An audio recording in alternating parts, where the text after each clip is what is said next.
السلام علیکم، کیسے ہیں آپ سب؟ آج جو میں کہانی لائی ہوں اس کا نام ہے خواہشوں کا موسم، جو ہما عامر کی ہے۔ کہانی کی شروعات ہوتی ہے ایک لڑکی سے جس کا نام ہے سمانہ الیاس۔ وہ بیٹھی کچھ لکھ رہی ہوتی ہے تو اس کی جو نانی ہے نا، وہ اس کے پاس آ کے کہتی ہے کہ تمہارے بابا کا آج فون آیا تھا، وہ تمہیں اپنے پاس بلانا چاہتا ہے۔ ان کا خیال ہے کہ اب میں بوڑھی ہو گئی ہوں اور میں تمہاری حفاظت نہیں کر سکتی۔ وہ ایک دم سے لکھنا چھوڑ دیتی ہے اور کہتی ہے کہ مجھے ان کو پیغام دے دیں کہ مجھے اپنے نام کے ساتھ ان کا نام تک لگانا پسند نہیں اور میں ان کے ساتھ جاؤں گی۔ میں مومنہ کی بیٹی ضرور ہوں لیکن ان کے جیسی کمزور نہیں ہوں۔ یہ کہہ کر وہ اٹھ کے اپنے چھت پہ چلی جاتی ہے۔ چھت پہ جاتی ہے تو ساتھ کی چھت پر ایک لڑکا ہوتا ہے جو اس کا دوست ہے۔ سمانہ جو ہے وہ ایک اخبار میں کام کرتی ہے اور عمر اس کے ساتھ اس کا پارٹنر ہے، وہ بھی اخبار میں ہی کام کرتا ہے۔ ادھر ایک بہت امیر ترین گھرانے کا سین دکھایا گیا ہے، جس میں ایک ایجڈ آدمی بیٹھا ہوا ہے اور ایک لڑکا اس کے پاس آ کے کھڑا کہہ رہا ہے کہ آخرکار آپ کیوں اس لڑکی کو اتنی ڈھیل دے رہے ہیں جو آئے دن آپ کے خلاف بولتی رہتی ہے۔ اور یہ کوئی ملک خاندان ہے جو کافی امیر ہے، اتنے امیر ہیں کہ ان کو کسی چیز کی پرواہ نہیں ہوتی۔ کہتا ہے آپ کے خلاف لکھنے والے کے میں ہاتھ توڑ دوں اور آپ اس لڑکی کو کچھ کہتے کیوں نہیں؟ کہتا رہنے دو، جو لکھتی ہے لکھنے دو۔ اور اس وڈیرے کا نام ہے ملک ریاض اور جو اس کے بات کر رہا ہے اس کا نام ہے ملک درید۔ ملک درید یہاں پہ نا ایک پارٹی میں انوائٹڈ ہوتا ہے جہاں پہ وہ ایک لڑکی کو دیکھتا ہے جو بہت خوبصورت ہوتی ہے، اس کو بڑی اچھی لگتی ہے۔ تو وہ اس کی طرف دیکھ رہا ہوتا ہے تو اس کا ایک دوست کہتا ہے کہ کیا دیکھ رہے ہو؟ وہ کہتا ہے نہیں کچھ نہیں، کون ہے یہ لڑکی؟ کہتا ہے یہ سمانہ الیاس ہے۔ تو ایک دم سے اس کو یاد آ جاتا ہے کہ یہ وہی لڑکی ہے جو اس کے چچا کے خلاف کالم لکھتی رہتی ہے۔ کہتا ہے کیا سوچا تم نے اس کے بارے میں؟ کہتا ہے کچھ نہیں۔ اگلے دن پھر جب وہ ملک درید جو ہوتا ہے اخبار دیکھتا ہے تو اس میں پھر سمانہ نے اس کے چچا کے خلاف کافی باتیں لکھی ہوتی ہیں۔ اس کو بہت غصہ چڑھتا ہے کہ یہ لڑکی ہے کیا چیز جو میرے چچا کے خلاف لکھتی رہتی ہے۔ وہ غصے میں اس کے اخبار کے دفتر میں چلا جاتا ہے۔ وہاں جاتا ہے تو پتہ چلتا ہے وہ ہے نہیں۔ واپس آ رہا ہوتا ہے تو اس کو سیڑھیوں پہ چڑھتے ہوئے نا وہ لڑکی نظر آ جاتی ہے۔ جان بوجھ کے سیڑھیوں میں کھڑا ہو جاتا ہے تو اس کو دیکھ کے کہتی ہے سمانہ ہٹو راستے سے۔ تو آگے سے جواب دیتا ہے نہیں ہٹتا۔ کہتی شٹ اپ، تمہارا مسئلہ کیا ہے؟ ہٹو۔ کہتی تمہاری ملک ریاض سے کیا دشمنی ہے جو ان کے خلاف لکھتی رہتی ہے؟ کہتی اچھا تو تمہیں انہوں نے بھیجا ہے دھمکی دینے کے لیے مجھے؟ جاؤ جا کے کہو ان کو میں کرائے کے گنڈوں سے نہیں ڈرتی۔ اس کو غصہ تو بہت آتا ہے لیکن اس کو کچھ نہیں کہتا، آ جاتا ہے۔ پھر وہ گھر آتی ہے، سمانہ گھر آتی ہے تو دیکھتی آگے اس کا باپ جو ہوتا ہے نا ملک ریاض، وہ بیٹھا ہوتا ہے۔ تو اس کو غصے میں دیکھ کے کہتی آپ نے جو اپنا گنڈا بھیجا تھا نا مجھے دھمکانے کے لیے، اس کو کہ میں کسی سے ڈرتی نہیں ہوں۔ تو اس کا باپ سوچتا ہے کہ میں نے تو کسی کو نہیں بھیجا۔ وہ ایک دم سے یاد آتا ہے کہ اس کے بھتیجے نے نہ کسی کو بھیجا ہو، اگر اس کو کوئی تکلیف پہنچا دیتا تو پھر۔ رات کو جو سمانہ ہے نا اس کی نانو کی طبیعت بہت خراب ہو جاتی ہے تو وہ نانو کو کہتی ہے آنکھیں کھولے۔ جب نانو اس کی آنکھیں نہیں کھولتی تو وہ پریشان ہو کے نا ملک ریاض کو ہی فون کرتی ہے جو کہ اس کا باپ ہے۔ وہ آتا ہے، اس کے ساری نانو کے کفن دفن کا انتظام کرتا ہے کیونکہ اس کی نانو کی ڈیتھ ہو چکی ہوتی ہے، انتظام کرتا ہے اور اس کو دفنا کے کہتا ہے بیٹا میرے ساتھ گھر چلو۔ تو وہ آگے سے کہتی نہیں مجھے آپ کے ساتھ نہیں جانا۔ اب ملک ریاض اور اس کی ماں کی کہانی بھی ضروری ہے کہ تاکہ پتہ چلے کہ اس لڑکی کی نفرت کی وجہ کیا ہے۔ اور اگر آپ کو کہانی اچھی لگ رہی ہے تو سبسکرائب ضرور کر دیں پلیز۔ تو پھر اس کی ماں کی کہانی، اس کی ماں کا نام مومنہ ہوتا ہے جو کہ اپنے ماں باپ کی اکلوتی بیٹی ہوتی ہے۔ ملک ریاض نے اس کو ایک کالج کے باہر دیکھا ہوتا ہے جہاں پہ اس کو بہت اچھی لگتی ہے، لیکن ملک ریاض کی شادی ہوئی ہوتی ہے۔ وہ ان خاندانوں میں تعلق رکھتا ہے جہاں پہ چیزوں کو چھین لینا ایک عام سی بات ہے۔ وہ اس کا مومنہ کا پتہ کرواتے ہیں کہ کہاں رہتی ہے، اور جب پتہ چلتا ہے کہ وہ ایک ماسٹر کی بیٹی ہے اس کے گھر جاتے ہیں، اس سے پوچھتے ہیں، رشتہ پوچھتے ہیں، لیکن ماسٹر صاحب دیکھتے ہیں تو کہ یہ تو بہت امیر ہے، تو اتنے امیر گھرانے میں اپنی بیٹی کی شادی نہیں کر سکتا۔ وہ اس کو صاف منع کر دیتے ہیں۔ ملک ریاض کو اس بات پہ غصہ چڑھتا ہے، وہ مومنہ کو اغوا کروا لیتے ہیں۔ اغوا کروا کے اس کو کہتے ہیں کہ میرے ساتھ شادی کر لو۔ کہتی نہیں میں آپ سے شادی نہیں کر سکتی۔ تو کہتا شادی کر لو، رہنا تو تمہیں میرے ساتھ ہی، اب چاہے جیسے مرضی رہو۔ پھر وہ ہار مان لیتی ہے، کہتی ٹھیک ہے میں آپ سے شادی کے لیے تیار ہوں لیکن میرے ماں باپ کو تو بلا لیں تاکہ وہ میری شادی میں شامل ہو سکے۔ پھر وہ اس کے ماں باپ کو بلواتا ہے، شادی ہو جاتی ہے۔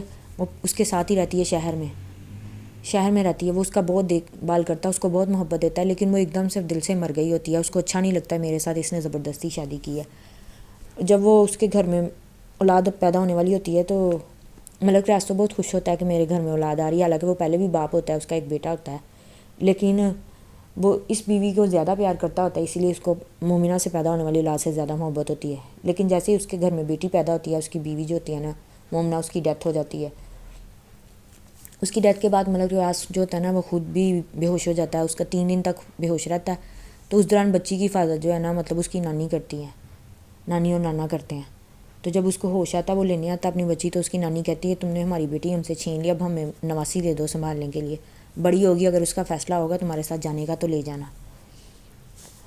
اب کہانی آگے. اس کی نانوں کو 5 دن گزر چکے تھے مرنے. 1-2 دن تو اس کی دوست جو ہوتا ہے عمر، اس کی ماں آ کے اس کے ساتھ گھر میں رات کو رہ لیتی ہے. لیکن عمر کسی بات پہ، عمر کے کسی دادا کی ڈیتھ ہو گئی ہوتی ہے، تو وہ بھی چلا گیا ہوتا ہے اپنی دادی کو کی ماں کو لے کے پیچھے اپنے گاؤں میں. تو وہ اکیلی ہو جاتی ہے. تو وہ بڑی ڈر رہی ہوتی ہے اس رات کو کہ میں، اور اپنے نا باپ کو یاد کرتی ہے کہ میں آپ کو کبھی معاف نہیں کروں گی کہ آپ کی وجہ سے آج میں اکیلی ہوں. ادھر جو ملک ریاض ہوتے ہیں وہ بھی بڑے نا بے چین رہتے ہیں کہ میری بیٹی اب اکیلی رہ رہی ہے. رات کو جو ہوتی ہے نا یہ سمانہ بہت ڈر رہی ہوتی ہے. اس کو لگتا ہے جیسے اس کے گھر میں کوئی آ گیا اور اس کی کھڑکی وغیرہ توڑنے کی کوشش کر رہا ہے. تو وہ ڈر جاتی ہے اب میں کیا کروں. پھر وہ اپنے باپ کو دوبارہ فون کرتی ہے کہ بابا مجھے آپ کی، بابا تو نہیں کہتی، اتی ملک صاحب مجھے آپ کی ضرورت ہے. اچھا بیٹا تم ہو کدھر؟ کہتی ہے وہ میرے گھر میں کوئی غصہ ہے. تو اس کا باپ اس وقت گاؤں میں ہوتا ہے لیکن اس کو سمجھ نہیں آتی میں کروں کیا. وہ کہتا ہے کہ میں نا، میرا وہاں تمہارے ایریے کا جو ایس پی ہے نا وہ میرا دوست ہے، میں اس کو فون کر رہا ہوں، وہ جب تک نہیں آتا تم اپنے آپ کو محفوظ رکھنے کی کوشش کرو، کچھ بھی ہو اپنا دروازہ نہ کھلنے دینا. پھر وہ فون بند کر دیتا ہے اور فوراً ایس پی کو فون کر کے کہتا ہے کہ اس گھر میں فوراً بھیجو، اس لڑکی کی جان کو خطرہ ہے.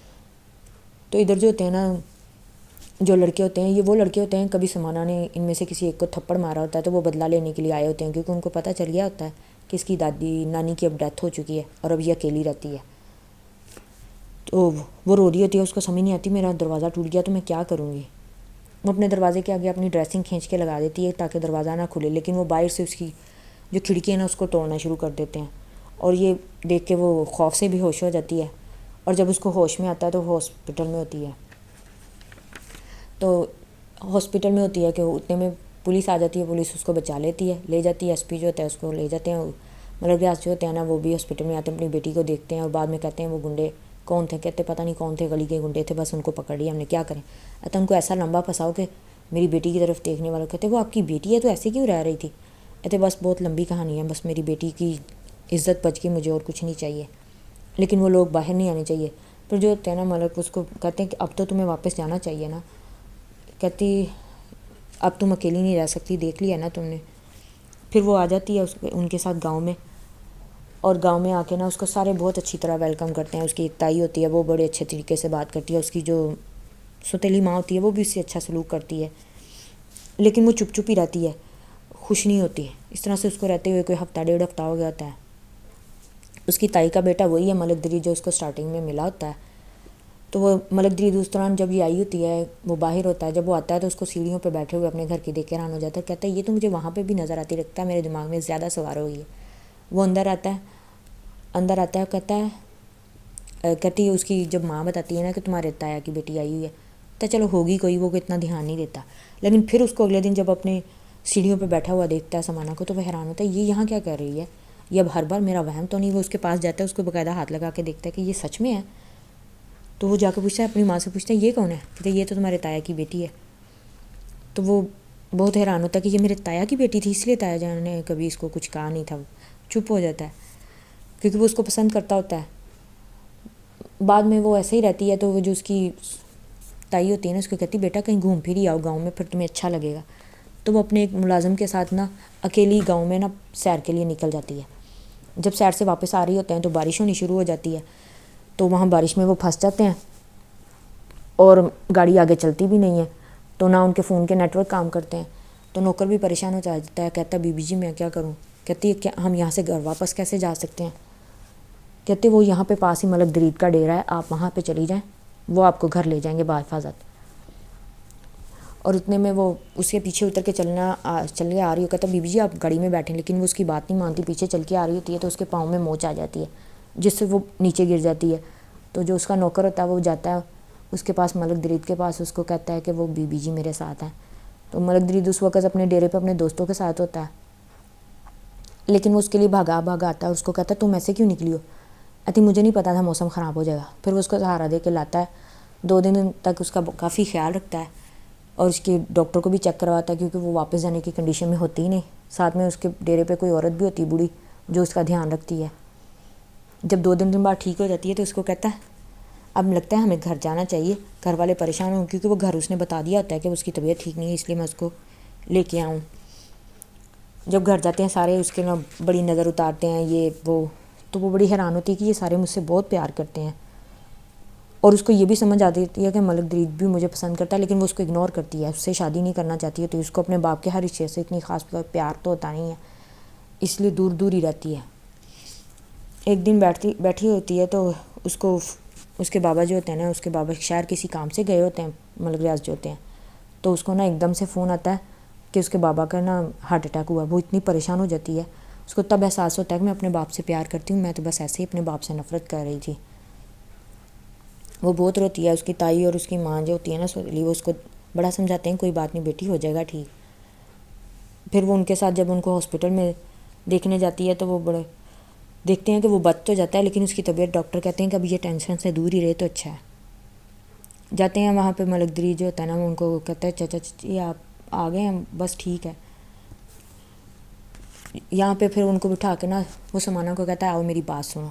ملک درید وہ اس کو لے کے جاتا ہے ایک سائڈ پہ, کہتا ہے میں مانتا ہوں تمہارے باپ نے تمہاری ماں کے ساتھ اچھا نہیں کیا, لیکن کیا تم انہیں معاف نہیں کر سکتی؟ تم انہیں معاف کر دو. ان کی شاید زیادہ طبیعت خراب ہونے کی وجہ تم ہو. وہ چاہتے ہیں کہ ان کی بیٹی واپس مل جائے, لیکن تم ان کو کیوں نہیں اپنے باپ کے جیسی عزت دیتی؟ تو وہ کہتی میں کوشش کروں گی. انہوں نے میری ماں کو اگر اچھے طریقے سے اپنایا ہوتا تو یہ نہ ہوتا. میں نے بھی اپنی ساری زندگی ماں اور باپ کے بغیر گزاری ہے. کہتے چلو اب تو معاف کر دو نا, میں تمہیں ان کو ملواؤں گا تو کیا تم انہیں معاف کر دو گی؟ تو وہ سر ہلاتی ہے, کہتی ہاں میں معاف کر دوں گی. وہ ایک دم سے شوق ہوتا ہے, کہتا اور اچھا میرے ارمان کب پورے ہوں گے؟ تھی کیا مطلب؟ کہتا نہیں وہ کچھ نہیں, وہ میں تم سے وہ کہتی چپ کر جاؤ, تم بھی میرے باپ کی طرح زبردستی مجھے حاصل کرنا چاہتی ہو. انتظار کرو کہ کب میرے دل میں خواہشوں کا موسم آ کر ٹھہرتا ہے. تو جو ہوتا ہے درید کہتا ہے میں انتظار کروں گا. اس کا باپ جب گھر میں آ جاتا ہے تو وہ دیکھتی ہے وہ کافی کمزور ہو گیا ہوتا ہے, تو وہ اپنے باپ کا بڑا دھیان رکھتی ہے. اس کا باپ بھی بڑا خوش ہوتا ہے, کہتا ہے میری بیٹی نے مجھے معاف کر دیا. کہتی ہاں میں آپ کی بیٹی ہوں, آپ کو کب تک معاف نہ کرتی؟ تو کہتی بابا آپ اپنا دھیان رکھا کریں, میرا کون ہے؟ تو کہتی وہ جی اس کا باپ کہتا اب تو میں بالکل ٹھیک ہو جاؤں گا, میری بیٹی میرے پاس آ گئی ہے تو میں اب ٹھیک ہوں گی نا. ایسے ہی پھر وہ ٹھیک ہو کے جب 1.5-2 ہفتے بعد ہاسپٹل سے گھر واپس آتے ہیں تو وہ اس سے درید سے کھینچی رہتی. باقی گھر والوں کے ساتھ بھی اس کا رویہ ٹھیک ہو جاتا ہے. درید بڑی کوشش کرتا ہے اس سے دوبارہ اپنے اور اس کے بارے میں بات کرنے کی, لیکن کر نہیں پاتا کیونکہ وہ اس سے بات کرنا ہی نہیں چاہتی ہوتی. ایک دن ان کو ایسے ہی درید جو ہوتا ہے نا وہ کسی میلے وغیرہ پہ گئے ہوتے ہیں, تو ان کو فون آتا ہے کہ وہاں پہ ملک درید کو گولی لگی ہے. تو یہ ایک دم سے رو پڑتی ہے. تو اس کو سمجھ آ جاتی ہے کہ میں اس کو کرتی ہوں پسند, لیکن میں اس کو بتا نہیں پاتی. شاید میں ان لوگوں سے ڈرتی تھی اس لیے کبھی بتایا نہیں ہے. بعد میں اس کو جو نوکر ہوتے ہیں اس کو لے کے جاتے ہیں ہاسپٹل, بس اس کو کندھے پہ گولی چھو کے گزری ہوتی ہے, وہ صحیح ہوتا ہے. جب وہ گھر آتا ہے سارے اس سے ملتے ہیں, صرف سمانہ ہی ڈرتی ہوئی نہیں ملنے جاتی, نہ اس سے بات کرتی ہے. تو اس کو روتے ہوئے دیکھ کے اس کی تائی بڑی حیران ہوتی ہے, کیونکہ اس کی تائی کی خواہش ہوتی ہے کہ میں اس کو اپنی بہو بناؤں, لیکن وہ اس کی مرضی کے خلاف بہو نہیں بنانا چاہتے ہوتے. تو وہ اسے اپنے بیٹے سے بھی بات کرتی ہے نا تائی اس کی, کہتا ہے جب تک وہ نہیں چاہے گی تب تک شادی نہیں ہو سکتی. اس کی تائی جو ہوتی ہے نا وہ کہتی ہے بیٹا تم اگر چاہو تو میں تمہارے چچا سے بات کر لیتی ہوں, وہ تمہاری شادی کروا دیں گے. کہتے نہیں زبردستی اگر اس سے شادی کی تو وہی کہانی 20 سال پہلے والی کہانی ہوگی جو پہلے ہوئی تھی. میں نہیں چاہتا کہ ایسی کہانی ہو. لیکن اس کی ماں کہتی ہے کہ وہ تمہارے لیے روئی ہے. کہتا اچھا چلیں پتہ چل جائے گا, آئی تو نہیں ہے صبح سے پوچھنے کے لیے.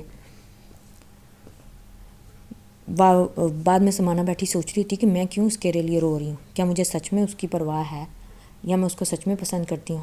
تو میں نے تو اس کا حال چال نہیں پوچھا جا کر. پھر وہ اس کے کمرے میں آتی ہے اور اس کے حال چال پوچھتی ہے. درید جو ہے نا لیٹا ہوتا سا ہے, اس کو ایک دم سے احساس ہوتا ہے تو وہ ہاتھ اٹھاتا ہے. تو اس کو دیکھ کے کہتا ہے تم کب آئی؟ وہ آگے سے بولتی ہے کچھ دیر پہلے. بیٹھ جاؤ سمانہ. اس نے کہا تو سمانہ بیڈ کے نزدیک کرسی پر بیٹھ جاتی ہے. تو اس سے کہتی ہے کیا خون خرابہ کیے بغیر نہیں رہ سکتے آپ لوگ؟ کہتا ہے نہیں، میں نے اپنی مرضی سے تو نہیں کیا، لیکن ہو جاتا ہے، کیونکہ وہ دیکھتا ہے اس کو واقعی اس کی فکر ہو جاتی ہے تو وہ بڑا خوش ہوتا ہے۔ کہتی پتہ نہیں کیوں مجھ سے آپ کی تکلیف دیکھی نہیں جا رہی، وہ رونا شروع کرتی ہے۔ کہتا ہے اوہ رو تو نہ، پریشان مت ہو۔ وہ اس کو تسلی دینے کے لیے اٹھنے لگتا ہے، لیکن اس کو تکلیف ہوتی ہے جس سے وہ بیٹھ جاتا ہے۔ تو کہتی وہ تو میں نے آپ کو تکلیف میں دیکھا تو اس لیے، اور اس کو سمجھ آ جاتی ہے کہ یہ اسے پسند کرتی ہے۔ کہتا ہے عادت ڈال لو، اب تمہیں شب و روز میرے سنگ ہی رہنا ہوگا، سو تمہیں میری تکلیف سے سمجھوتا تو کرنا پڑے گا۔ وہ شرارت سے کہتا ہے۔ سمانہ کے آنسوں سے اس کو پتہ چل جاتا ہے کہ وہ اس کو پسند کرتی ہے۔ میں ہرگز بھی سمجھوتا کرنے کو تیار نہیں ہوں، آپ کو اپنی عادتیں بدلنا ہوگی۔ کہتا اچھا کون کون سی عادت بدلوں؟ کیا تم سے محبت کرنا بھی چھوڑ دوں؟ کہتی میں نہیں چاہتی کل کو کوئی اور ملک درید کسی دوسری مومنہ کو طاقت کے بلبوتے پر حاصل کرے۔ کہتا مجھے تمہاری تمام شرطیں منظور ہیں، تم میرے بچوں کی پرورش ہی ایسی کرنا کہ وہ ملک آزمت بنے، اور نہ ہی میں بلا وجہ کبھی خون خرابہ کیا کروں گا۔ اب یہ گاؤں کا معاملہ ہی ایسا تھا کہ میں دخل نہ دیتا تو ہم لوگ الگ ہوتے۔ اس آدمی نے ہمارے گاؤں کی ایک لڑکی کی عزت پہ ہاتھ ڈالا تھا، تو کیا میں اس کو نہ بچاتا؟ اگر نہ بچاتا تو ہم لوگ جو لوگ ہمیں عزت دیتے ہیں وہ نہ دیتے، اس لیے ہمیں یہ خون خرابہ کرنا پڑتا ہے، لیکن میں تمہارے لیے کوشش کروں گا کہ خون خرابہ نہ ہی ہو۔ اب تم کیا کہتی ہو؟ اجازت ہے میں اماں جی سے ہماری شادی کی بات کروں؟ کیونکہ میں کب سے یہی سوچ رہا ہوں کہ کب تم میرے بارے میں سوچو گی اور کب کہو گی کہ تم مجھے قبول کرتی ہو اس رشتے کے لیے، کیونکہ وہ یہ تو جان چکا تھا کہ وہ اس کے دل پر جو خواہشوں کا موسم ہے وہ بسیرا کر چکا ہے۔ یہ سن کر سمانہ جو ہوتی ہے نا اپنی آنکھیں جھکا لیتی ہے، جس کا مطلب ہے کہ ہاں تو یہ کہانی اتنی چھوٹی سی تھی، امید ہے آپ کو اچھی لگی ہوگی۔